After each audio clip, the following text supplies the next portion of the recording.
Welcome to my channel, where I share real-life experiences, hard work abroad, and the journey of turning dreams into reality. Ng mamahaling gym.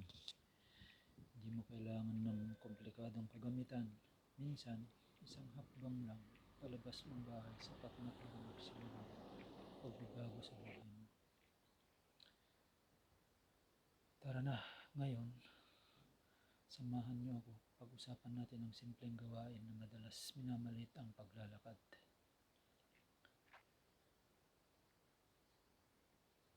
Kapag naglalakad ka araw-araw, lumalakas ang iyong puso, bumubuti ang daloy ng dugo,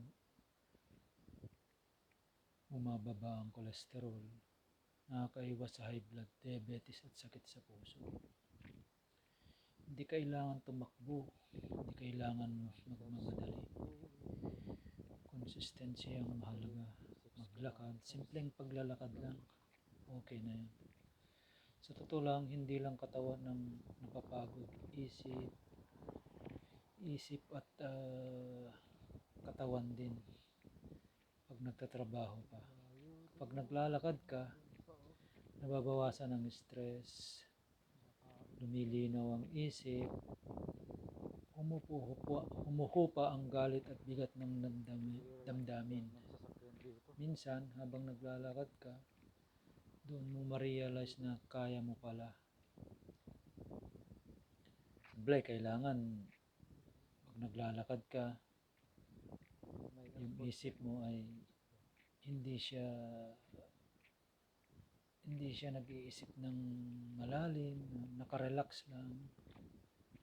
So, maraming tao ngayon ang tahimik na lumalaban. Gaya ng nandyan yung anxiety, depression, pagod sa buhay. Ang paglalakad ay napakasimple at maraming benepisyo ang nakukuha natin. Nakakapag-release ng happy hormones, nakakatulog sa mas maayos na tulog, nagbibigay ng oras para mag-isip at magdasal.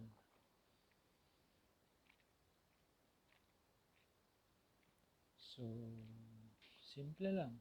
Kagaya nito, maglalakad lang. Walang bayad. Kahit saan pwede. Kahit anong edad pwede rin.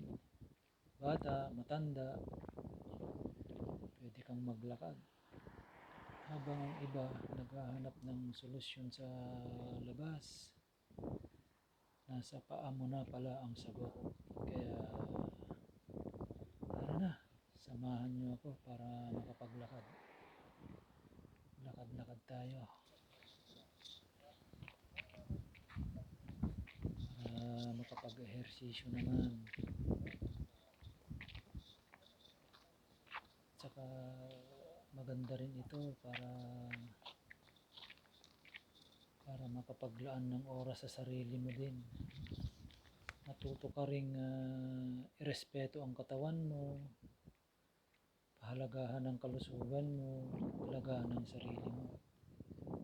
Kaya tandaan mo, ang taong marunong mag-alaga sa sarili, kayang alagaan ang pangarap niya. Kaya napakasimple, lakad-lakad lang.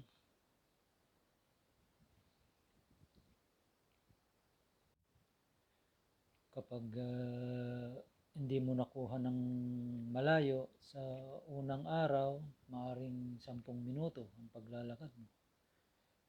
O pangalawang araw, dagdagan mo ng 5 minuto para maging 15 minutes. Hanggang pahaba ng pahaba. Hanggang sa isang araw, ay maglalakad ka ng 30 minutes. Ganun. Hanggang mapansin mo, gumagaan na palang pakiramdam mo. Mas humahaba ang pasensya mo. Mas lumilinaw ang direksyon sa buhay mo. Napakaganda ang paglalakad.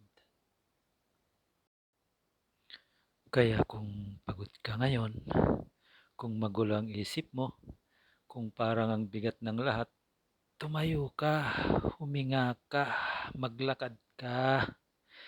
Dahil minsan, ang solusyon sa problema mo ay hindi pagtakbo palayo, kundi paglakad pasalubong.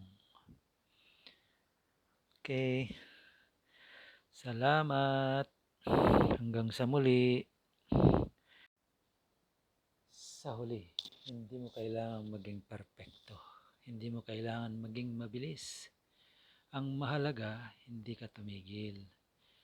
Sa bawat hakbang na ginagawa mo, pinipili mong mabuhay ng mas maayos, mas malusog at mas may direksyon.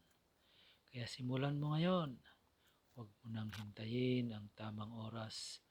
Ang oras ay ngayon. Ang hakbang ay sa iyo.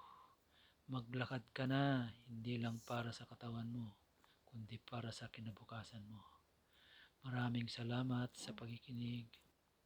Kung may natutunan ka, i-like, i-share at mag-subscribe. Hanggang sa muli, tuloy lang sa paglalakad, tuloy lang sa buhay.